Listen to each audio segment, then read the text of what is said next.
ஆதித்தின் car உள்ளே வரும்போது வர்ஷா தான் வந்த டாக்ஸி டிரைவருக்கு கேட்டில் அருகில் காரை கொண்டு வரச் சொல்ல ஃபோன் பண்ணி கொண்டே வந்தாள். அவள் ஆதித்தின் காரை கவனிக்கவில்லை. ஆனால் ஆதித் வர்ஷா ஹாஸ்டலின் உள்ளிருந்து வருவதை பார்த்து விட்டான். இவ எதுக்கு இங்கு வந்தா?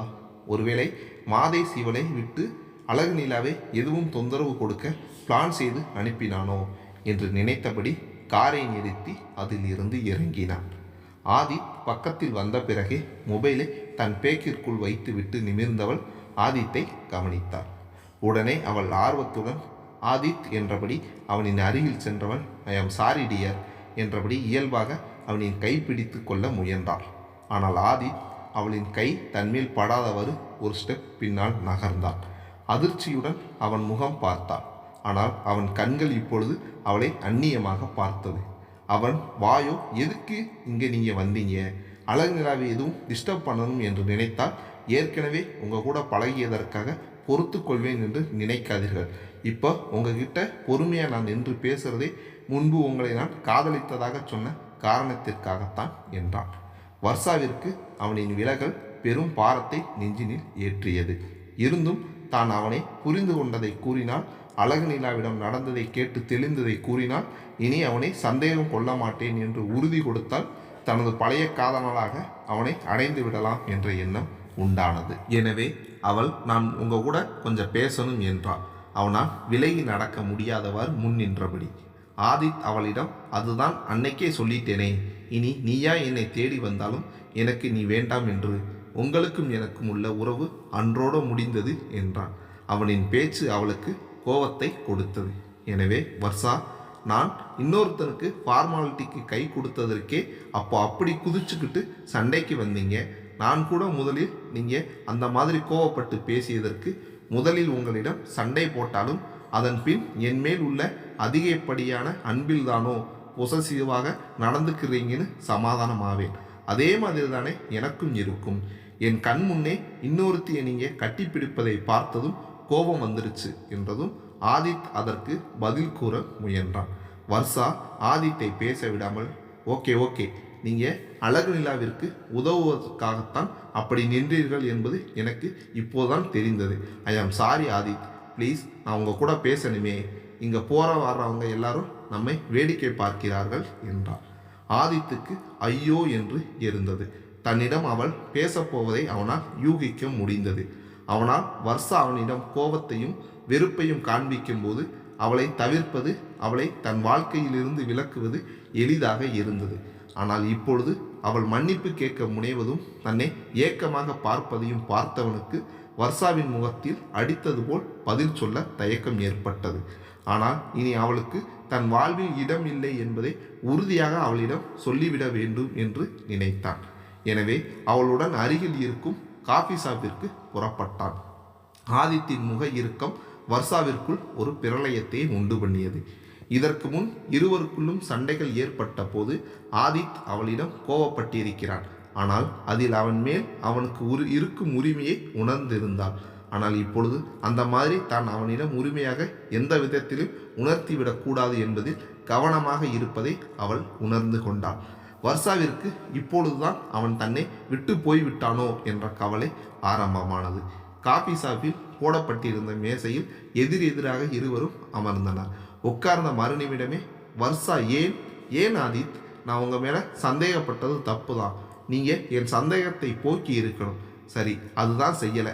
ஆனால் நானே உங்கள் மேலே தப்பு இல்லைன்னு அழகு நிலாவிடம் கேட்டு தெரிந்ததும் உங்களிடம் மன்னிப்பு கேட்டும் நீங்கள் ஏன் இன்னும் இப்படியே யாரோ போல் என்னிடம் நடந்து கொள்கிறீர்கள்? நம்ம காதலை அவ்வளவு லேசாக உங்களால் தூக்கி போட்டுட முடியுதா என்று கேட்டாள். அவள் அவ்வாறு கேட்டது ஆதித்தின் மனதிற்குள் பெரும் பாரமாக இருந்தது. இருந்தாலும் அதை அவளிடம் வெளியில் காண்பிக்காமல் கெத்தாக இருப்பது போல் பாவனையை அவளிடம் காட்டியவன், ஆமா, நீ எனக்கு தூண்டில் பார்வை வீசுன, நானும் அதில் சிக்கினன் தான். ஆனால் நான் சக்சஸ்ஃபுல் பிஸ்னஸ் மேனாக இல்லாமல் இருந்திருந்தால் என்னை நீ திரும்பி பார்த்திருப்ப. இல்லையே இல்லை. நான் வேற ஒருத்தி கூட நெருக்கமாக இருக்கிறேன்னு தெரிஞ்சதும் நீ என்ன செஞ்ச? என் முன்னே இன்னொருத்தன் கூட நெருக்கமாக டான்ஸ் ஆடுனவதானே நீ. எனக்கு அப்படிப்பட்ட நீ வேண்டாம். உனக்கு ஒன்று தெரியுமா, இன்னும் ஒரு வாரத்தில் எனக்கும் அழகு நிலாவிற்கும் கல்யாணம் என்றான். அவன் சொன்னதை கேட்டு அதிர்ந்த வர்ஷா, அழகுநிலா அந்த கல்யாணத்திற்கு ஒத்துக்கொண்டாளா என கேட்டார்.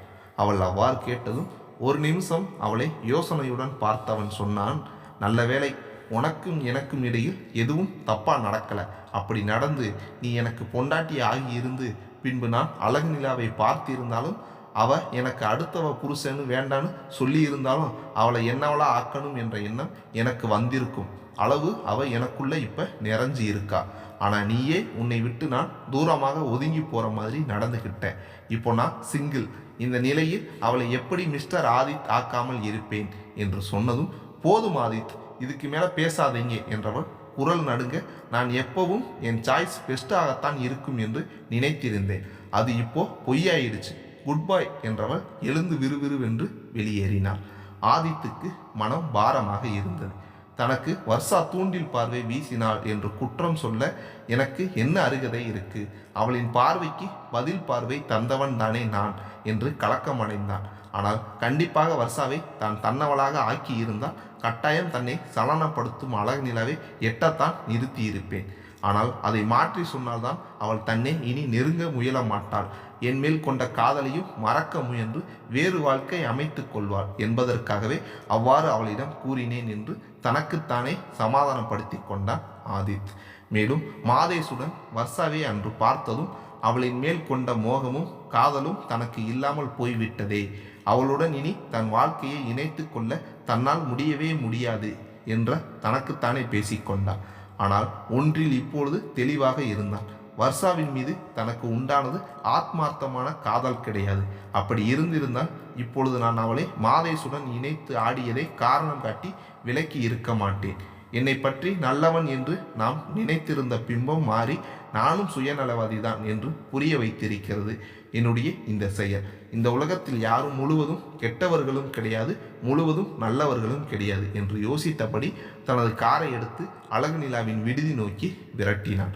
அழகுநிலா தன் ட்ராலி பேக் மற்றும் இதர பொருட்களுடன் ரிசப்ஷனுக்கு வந்து அங்கிருந்த நிர்வாகியிடம் தனது அறைச்சாவியை கொடுக்கும்போது ஆதித்தும் உள்ளே நுழைந்தான்.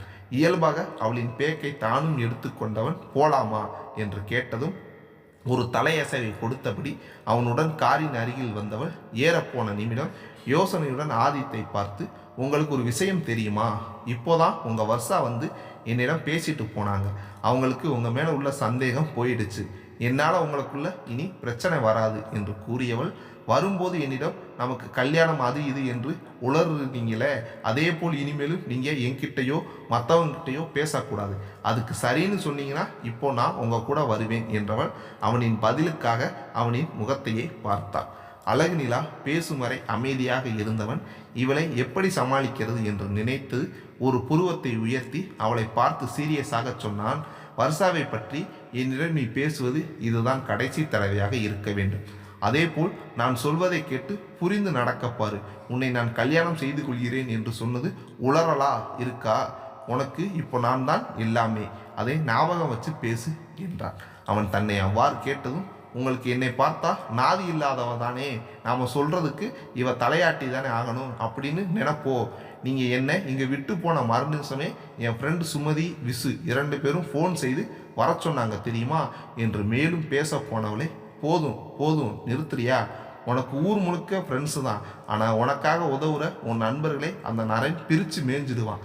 அதுதான் உனக்கு ஓகேவா என்றதும் அதிர்ந்து அவனின் முகத்தை பார்த்தாள் அழகுநிலா. அவளின் பயந்த முகத்தை பார்த்தவன் அவளின் அருகில் வந்து காரின் கதவை திறந்தவன், ஏறு அழகுநிலா, நான் உனக்கு கெடுதல் நினைக்கவோ செய்யவோ மாட்டேன் என்றான். அழகுநிலா காரில் ஏறி உட்கார்ந்ததும் அந்த பக்கம் வந்து டிரைவர் இருக்கையில் அமர்ந்தவனிடம், அப்போ என்னை கல்யாணம் என்று இனி பேச மாட்டீங்க தானே என்று திரும்பவும் ஆரம்பிக்கவும் காரை ஓடவிட்டபடி, நான் எப்போ அப்படி சொன்னேன்? உனக்கு கெடுதல் செய்ய மாட்டேன்னு தான் சொன்னேன் என்றான். உடனே அப்போ வர்ஷா அவங்கள நீங்கள் லவ் பண்ணது என்று மறுபடியும் பழைய இடத்திற்கு வந்ததும், ஏய் என்று பலமாக கத்தியவன் வாயில் ஒரு விரலை வைத்து, சு, இனி உன் வாயிலிருந்து வர்ஷா என்ற வார்த்தையோ நான் அவளை லவ் பண்ணினேன் என்ற மாதிரி பேச்சையோ நான் கேட்கவே கூடாது. நானே அவளை வேண்டாம்னு நினைச்சதுக்கு பிறகு நீ ஏண்டி அவளையே திரும்ப திரும்ப என் கூட இணைத்து பேசுகிற என்றான் கோபத்துடன். அவனது கோபத்திலும் தன்னை டீ போட்டு அவன் பேசியதாலும் அதிர்ச்சி மற்றும் ரோசம் அடைந்த அழகுநிலா, ஹலோ, என்னை நீங்கள் எப்படி டீ போட்டு பேசலாம்? நான் ஒன்றும் உங்கள் காதலியோ மனைவியோ கிடையாது. நான் என் மனதில் பட்ட கருத்தை கூட சொல்லி உங்கள் லைஃப்பில் தலையிடக்கூடாது. ஆனால் யாரோ ஒரு ராசாத்தி பெத்த இந்த அழகு நிலா வாழ்க்கையை மட்டும் உங்கள் இஷ்டத்துக்கு நீங்கள் பந்தாடலாமோ என்று கேள்வி கேட்டான். அவள் அவ்வாறு சொன்னதும் மனதிற்குள், எப்பா பாயிண்டாக பேசுகிறாளே, என் பாடு திண்டாட்டம்தான் என்று நினைத்தவன் தெனாவட்டாக, ஆமாம் அப்படித்தான், இப்போ அதுக்கு என்ன செய்யணுங்கிற, முயல் குட்டி மாதிரி இருந்துக்கிட்டு அரட்டியா பார்க்குற, யார்கிட்ட, இந்த ஆதிக்கிட்டையவா, அடங்கி உட்காரு, எனக்கு அரவணைக்கவும் தெரியும் அடக்கவும் தெரியும் என்றவன் யோசனையுடன், இவளை நம்ம அம்மா கிட்ட கூட்டி போனால் அவங்களையும் எனக்கு எதிராக திருப்பிடுவா போலையே, இவளை என்ன செய்ய என்று அவன் யோசிக்கும் போதே அழகு நிலாவும் மனதிற்குள், இவன் நாம் சொன்னால் அடங்க மாட்டான், போனதும் ஜானகி ஆண்டி கிட்ட எல்லாத்தையும் சொல்லணும், அவங்க கண்டிப்பாக எனக்கு இவரை கல்யாணம் செய்ய இஷ்டம் இல்லைன்னு சொன்னால் புரிஞ்சுக்குவாங்க, நீங்கள் என்னையே அடக்க பார்க்குறீங்க, உங்கள் அம்மாவை வச்சு உங்களை நான் அடக்கிறனா இல்லையான்னு பாருங்கள் என்று மனதிற்குள் நினைத்தபடி ஆதித்திடம், மிஸ்டர் ஆதித், யாரை யார் அடக்கிறாங்கன்னு பார்ப்போம் என்றபடி கண்ணை மூடி அமர்ந்து விட்டார். இங்கே பாருடா, கோவத்தில் என்னை மிஸ்டர் ஆதித்துன்னு ரொம்ப மரியாதையாக சொல்கிறத என்று அவளை வம்புக்கு பேச்சுக்குள் இழுக்க முயன்றான். ஆனால் அழகு நிலாவோ அவன் பேச்சை பொருட்படுத்தாமல் இமை மூடி அமர்ந்து கொண்டார். கார் வந்து நின்ற பின் ஆதித் கதவை திறந்து இறங்கும் ஓசையில்தான் கண் விழித்தார். அந்த கார் ஒரு பங்களாவின் முன் நிற்பதை பார்த்த அழகு நிலா, அது முன்பு தான் வந்த ஆதித்தின் வீடு கிடையாதே என்ற யோசனையுடன் கீழே இறங்கினார். அப்போது அங்கு விரைந்து வந்த வேலையாளியிடம், டிக்கியில் இருக்கிற எல்லாத்தையும் என் ரூமில் கொண்டு போய் வைங்க என்று கூறிக்கொண்டு இருந்த ஆதித்தை பார்த்து, இது யார் வீடு என்று கேட்டார். அவளை திரும்பி பார்த்தவன், நம்ம வீடுதான் என்று அவளுடன் இணைந்து அந்த மாளிகையின் வாசலுக்கு வந்த பின் அழகு நிலா தயக்கத்துடன், இங்கே எதுக்கு என்னை கூட்டிட்டு வந்தீங்க, ஜானகி ஆண்டி கிட்ட தானே கூப்பிட்டு போகிறதாக சொல்லியிருந்தீங்க என்று கேட்டான். அவளின் கைப்பிடித்து, எல்லாம் இங்கே வச்சே பேசுகிறமா, உள்ளே போய் உன் ஒவ்வொரு கேள்விக்கும் பதில் சொல்கிறேன் என்றவன் அவளை இழுத்து கொண்டே உள்ளே நுழைந்தான். அவளால் ஆதித்தை தவறானவனாகவோ கீழ்த்தரமாகவோ நினைக்க முடியவில்லை.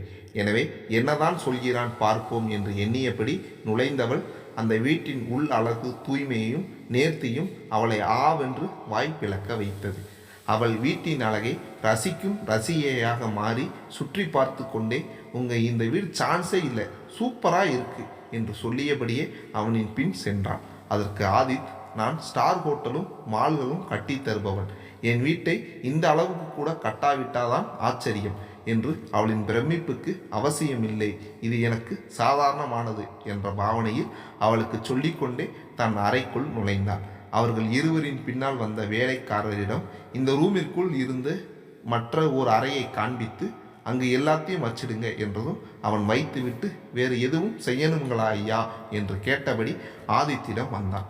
ஆமா என்றவன் தன் வேலட்டை எடுத்து அதில் இருந்த சில ஆயிரங்களை கையில் எடுத்தவன், இனி எங்கள் 2 பேருக்கும் சாப்பாடு இங்கே தான், நீங்கள் என்ன செய்கிறீங்க, சமையலுக்கு தேவையான எல்லாமும் வாங்கிக்கோங்க, சமையல் உங்களால் செய்ய முடியாட்டி யாரையாவது உங்கள் கூட சமையல் வேலைக்கு ஒருத்தரை வேலைக்கு வச்சுக்கோங்க, சம்பளம் நான் கொடுத்துட்றேன் என்றான். அந்த வீட்டை சுத்தமாக வைத்து கொண்டு மேல் வேலைகளை பார்ப்பதற்கு என்று மனைவி மற்றும் தன் மகனுடன் அந்த வீட்டின் காம்பவுண்டுக்குள்ளேயே பின்னால் இருந்த சிறிய வீட்டில் தான் தங்கி இருந்தான் அந்த மாரியப்பன். ஐயா, என் சம்சாரத்தையே சமைக்க சொல்லட்டுமா, நல்லா சமைப்பா அவ என்றான். சரி என்று கூறியவன் மளிகை சாமான் வாங்க பணத்தை அவனிடம் கொடுத்துவிட்டு, எதுவும் தேவைனா அழகு நிலாவை காண்பித்து அவங்க கிட்ட கேளு என்றான். சரிங்க ஐயா, அம்மா நான் போய் என் சம்சாரத்தை அனுப்பி உங்களுக்கு குடிக்க ஏதாவது எடுத்து வர சொல்கிறேன் என்றவன் வெளியேறினான். அவ்வளவு நேரம் அந்த வீட்டின் அழகையும் பிரம்மாண்டத்தையும் ரசித்தபடி இருந்த அழகு நிலா தன்னை காண்பித்து ஏதோ சொல்லவும் தான், என்னிடம் போய் எதற்கு கேட்க சொல்கிறார் என்ற யோசனையுடன் அவனை பார்த்தார். பின் அவனிடமே, நானே உங்கள் தயவில் கொஞ்ச நாள் பாதுகாப்பாக தங்க வந்திருக்கிறேன், நான் இங்கு இருக்கிற வரை என்னுடைய வேலைகளை நானே செய்திப்பேன், ஆனால் இங்கே ஆண்டி இல்லாமல் நானும் நீங்கள் மட்டும் இருப்பது நம்ம 2 பேர் பெயருக்குமே நல்லதில்லை, ப்ளீஸ் என்னை ஆண்டி கிட்ட கூட்டு போங்களே என்றாள் அவனிடம். அவள் அவ்வாறு கூறியதும், மற்றவங்க பேசுகிறத உண்மையாக்கிட்டா நம்ம கல்யாணமும் பண்ணிக்கிட்டா பிறகு யார் பேசுகிறத பற்றியும் நாம் கேர் பண்ணிக்க வேண்டாம்ல அழகி என்றவன் ரசனையுடன் அவளை பார்த்தான். அவனின் பேச்சிலும் பார்வையிலும் கோபம் வருவதற்கு பதில் அவள் உள்ளம் கலக்கமே அடைந்தது. அச்சோ, இவர் என்னை மயக்க பார்க்கிறார் என்று நினைத்தவள், நீங்க நினைச்சதை சாதிக்கணும் என்று இவ்வாறு எல்லாம் பேசினா நான் மயங்கி விடுவேனா? என்னை பார்க்கும் போதெல்லாம் சரியான பட்டிக்காடு, இவளை பார்த்து யாராவது கண் வைப்பாங்களா என்று சொன்னவர் தானே நீங்க. இப்போ எனக்கு வாழ்க்கை கொடுப்பதாக நினைத்து வர்ஷா மேலே உள்ள கோபத்திற்காக என்னை கல்யாணம் செய்யணும் என்று நீங்கள் நினைக்கிறது 2 பேருக்குமே நல்லதில்லை என்று அவள் சொல்லிக்கூட முடிக்கவில்லை. அவன் அதற்குள், ஏய், உன்னிடம் காரிலேயே என்ன சொன்னேன்? அவளை பற்றி பேசுறது கடைசியாக இருக்கணும் என்றேனே.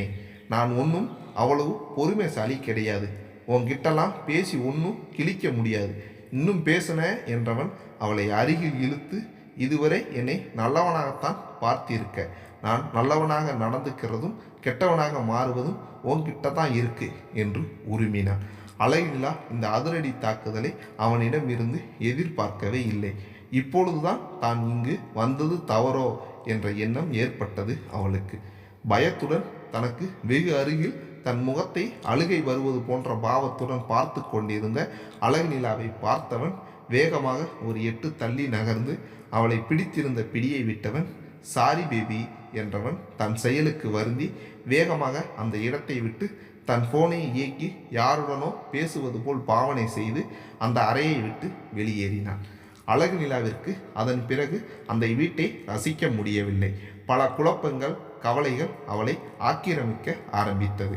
ஹாலுக்கு வந்தவனிடம் பருக 2 பெரிய கண்ணாடி டம்ளரில் பழச்சாறு கொண்டு வந்து தந்த மாரியப்பனின் மனைவி பொன்னி, அம்மாவுக்கு இது ரூமில் இருக்காங்களா என்று அவளிடம் கொடுப்பதற்காக உள்ளே போக போனவளே, என்னிடம் அதையும் கொடுங்க, நானே அவட்ட கொடுத்தறேன் என்றவன் வாங்கி கொண்டு அவன் அறைக்கு போனான். அங்கிருந்த சோபாவில் யோசனையுடன் உட்கார்ந்து கொண்டிருந்த அழகு நிலாவின் அருகில் சென்றவன் இந்தா என்று ஒரு டம்ளரை நீட்டினான். இன்று காலையிலிருந்து அவள் சந்தித்த பிரச்சனையின் காரணமாக பெரிதும் ஓய்ந்து போய் இருந்த அழகு நிலாவிற்கு இப்பொழுது அந்த ஜூஸ் தேவையாகத்தான் இருந்தது. அவளின் இக்கட்டான அந்த சூழ்நிலையை எதிர்கொள்ள கொஞ்சம் தன்னை திடப்படுத்த அது தேவையாக இருந்தது. எனவே மறுப்பு கூறாமல் அதை வாங்கி பருக ஆரம்பித்தாள். ஆதித்துக்கு வர்ஷாவை பார்த்து வந்த பின்பு அவளையும் அவள் சம்பந்தமான அனைத்தையும் தவிர்க்கணும் என்ற எண்ணம் எழுந்தது. ஆனால் அழகு நிலா திரும்ப திரும்ப அவளை இதேபோல் ஞாபகப்படுத்தியதால் சற்றென்று கோபத்தில் அதிகப்படியாக நடந்து கொண்டான். அழகு நிலா குடித்து முடிக்கும் வரை பொறுமையாக இருந்த ஆதித் அவளிடம், உன்கிட்ட நான் கோபமாக நடந்திருக்க கூடாதுதான், இனி இப்படி நடந்து கொள்ள மாட்டேன். ஆனால் நீயும் நான் வர்ஷாவை மறக்கணும் என்று முயன்று கொண்டிருக்கும் போது இப்படி நீ திரும்ப திரும்ப அவளை பற்றியே என்னிடம் பேசுவதை நிறுத்திவிடேன் என்றான். அவளுக்கு ஆதித்தின் இந்த பேச்சை கேட்ட பிறகு மனதிற்குள் நினைத்தால், ஏன், எதுக்கு வர்ஷாவை கஷ்டப்பட்டு அப்படி மறக்கணும்? இப்போதான் அவள் தன் தவறை உணர்ந்து விட்டார்களே. மேலும் இந்த பிரிவிற்கு தான் காரணமா அல்லது வேறு எதுவும் காரணமா என பல கேள்விகள் மனதில் எழுந்தது. ஆனால் அதை கேட்டு திரும்பவும் ஆதித்தின் கோபம் தூண்டப்பட்டால் இப்போ இருக்கும் தனது மனநிலையில் தன்னால் அதை எளிதாக எடுத்துக்கொள்ள முடியாது என்பது புரிந்தது. எனவே மௌனமாக சரி என்று தலையசைத்தாள். உட் என்றவன் அந்த அறையின் மூலையில் இருந்த கதவை காண்பித்து, நீ அந்த ரூமை யூஸ் பண்ணிக்கோ, ஆனால் அது என் ஆஃபீஸ் ஒர்க்கை நான் செய்கிற இடம். ஸோ அங்கே பாத்ரூம் இருக்காது. இங்கே இருக்கிற பாத்ரூமை யூஸ் பண்ணிக்கோ. நான் ரெஃப்ரெஷ் ஆகி வந்து விடுகிறேன். பிறகு நீயும் ரெடியாகி வா, சாப்பிட்டு கொஞ்ச நேரம் ரெஸ்ட் எடுக்கணும் என்று கூடியபடி கபோர்டில் டவல் எடுத்தபடி பாத்ரூமிற்குள் சென்று மறைந்தார். அந்த அறைக்குள் வந்த அழகு நிலா அந்த அறையின் 2 பக்க சுவர் முழுவதும் வார்ட்ரோப் இருந்தது. தான் கொண்டு வந்த திங்ஸ் எல்லாம் எதில் இருக்கு, இங்குதானே கொண்டு வந்து வச்சாங்க என்று ஒவ்வொன்றாக திறந்து பார்த்தார். ஒரு சைடு முழுவதும் புக்ஸ் மற்றும் ஃபைல் எல்லாம் அழகாக அடுக்கி வைக்கப்பட்டு இருந்தது. மற்ற பக்கம் இருந்தது முழுவதும் காலியாக இருந்தது. அதில் ஒன்றின் கீழ் தான் கொண்டு வந்த ட்ராலி பேக் மற்றும் திங்ஸ் எல்லாம் இருந்தது. அந்த அறையின் ஓரத்தில் ஒரு மேஜையும் அதன் மேல் ஒரு மடிக்கணினியும் அதன் பக்கத்தில் சிங்கிள் கார்ட் பெட் ஒன்றும் ஏசி வசதியுடன் பளிச்சென்று பார்க்க ரம்மியமாக இருந்தது. ஆனால் அதை எதையும் கவனிக்கும் நிலையில் அவள் இல்லை. வந்தவள் தனது போனுக்கு சார்ஜ் போட்டுவிட்டு கட்டிலில் ஏறி படுத்து விட்டாள். அவளுக்கு அப்பொழுது இனி என்ன செய்ய என்ற கவலையில் ஏற்பட்ட மனச்சோர்வினால் எதுவும் வழி புலப்படாமல் கண்ணை மூடி படுத்து ஆழ்ந்த உறக்கத்திற்கு சென்று விட்டாள். ஆதித் அவளை சாப்பிட அழைக்க வந்தவன் கதவை இருமுறை லேசாக தட்டி பார்த்தான். ஆனால் பதில் இல்லாததால் திறந்து வந்து பார்த்தான். ஆழ்ந்த உறக்கத்தில் இருந்த அழகு நிலாவை எழுப்ப மனது இல்லாமல் அவளின் முகத்தை பார்த்தவனின் விழிகள் அவளின் தேகம் முழுவதும் ஓடியது. தன் வீட்டில் தான் மட்டுமே பயன்படுத்தும் அந்த அறையின் மெத்தையில் இப்பொழுது அழகு நிலா தூங்குவதை நினைத்து அவனின் தேகம் சிலிர்த்தது. பின் தூங்கும் அவளை நின்று ரசிப்பது சரியில்லை. இன்னும் அவள் தன்னை கல்யாணம் செய்ய சம்மதிக்காத நிலையில் இது தவறு என்று அவன் மனம் குரல் கொடுத்தது. எனவே வந்த சுவடு தெரியாமல் மெதுவாக வெளியேறியவன் அவள் எழுந்த பிறகு சாப்பிடலாம் என்று அவனும் படுத்து விட்டான். அழகு நிலாவிற்கு விழிப்பு வந்ததும் வேகமாக எழுந்தவன், அச்சோ ரொம்ப நேரம் தூங்கி விட்டோமோ என்று ரெஸ்ட் ரூம் போவதற்காக கதவை திறந்து வந்தான். ஆதித் வெளியில் செல்ல கிளம்பி ரெடியாகி தலை சீவி கொண்டு இருந்தவன் அவளை பார்த்து, எழுந்தாச்சா, ரெஸ்ட் ரூம் போய் ஃப்ரெஷ் ஆகிட்டு வா, சாப்பிடலாம், செம பசி என்று கூறினான். தனக்காக அவன் சாப்பிடாமல் காத்திருப்பது உரைக்க இதோ வந்துடுறேன் என்றவள் வேகமாக பாத்ரூம் போய் தன்னை சுத்தப்படுத்தி கொண்டவன் ஆதித்திடம், நீங்கள் எதுக்கு பசியோட எனக்காக காத்துக்கிட்டு இருக்கீங்க, சாப்பிட்ருக்காம்ல என்று சொன்னபடி அவனுடன் டைனிங் ஹாலுக்கு வந்தான். உன்னை விட்டு தனியாக சாப்பிட எனக்கு தோணலை, இப்போ சேர்ந்து சாப்பிடலாம் என்று மேஜையில் அவள் உட்கார சேரை வாகாக நகர்த்தியவன் அவள் அமர்ந்ததும் அவளுக்கு அருகில் உட்கார்ந்தான். அவர்களுக்கு பரிமாற வந்த பொன்னியை பார்த்து நட்பாக சிரித்தாள் அழகு நிலா. ஆதித் பொன்னியிடம், நாங்களே எடுத்து வச்சு சாப்பிட்டு கொள்வோம் என்று கூறினான். உடனே அந்த இடத்தை விட்டு பொன்னி நகர்ந்ததும், அழகு நிலா, எனக்கு கொஞ்சம் வேலை இருக்கு, சாப்பிட்டதும் நான் போய்விட்டு நைட் தூங்க வந்துடுறேன், உனக்கு பொழுது போலனா டிவி பார்த்துக்கிட்டு இரு, தூக்கம் வந்தால் தூங்கு, நான் சீக்கிரம் வர ட்ரை பண்ணுறேன் என்று சொன்னான் ஆதித். அழகு நிலா சாப்பிட்டதும் அவனிடம் எப்படியாவது பேசி ஜானகி இருக்கும் வீட்டிற்கு கூப்பிட்டு கொண்டு போகச் சொல்லலாம் என நினைத்திருந்தான். அதற்கு முடியாது என்று மறுத்துவிட்டால் அந்த வீட்டில் உள்ள மற்ற அறையிலாவது தான் தங்கிக் கொள்ளலாமா என்று கேட்க வேண்டும் என நினைத்தான். ஏனெனில் அந்த வீட்டு வேலைக்காரர்களை ஆனாலும் தான் அவனின் ரூமில் ஒரே பெட்டை பகிர்ந்து கொள்வதாக நினைப்பார்களோ என்று சங்கடமாக இருந்தது. உள்ளே இருக்கும் மற்றொரு அறையில் தான் தங்கியிருப்பது அவனின் ரூமிற்கு வெளியில் இருந்து பார்க்கும் வேலையாட்களுக்கு எப்படி தெரியும்? தன்னை பற்றி அவர்கள் கீழ்த்தரமாக அல்லவா நினைப்பார்கள் என்று கவலையாக இருந்தது. ஆனால் இப்பொழுது அவன் வேலை இருப்பதாக கிளம்பியதும் வந்த பின்பு அவனிடம் இது பற்றி பேசிய பிறகுதான் அந்த அறைக்குள் போக வேண்டும் என்று முடிவெடுத்தாள் அழகு நிலா.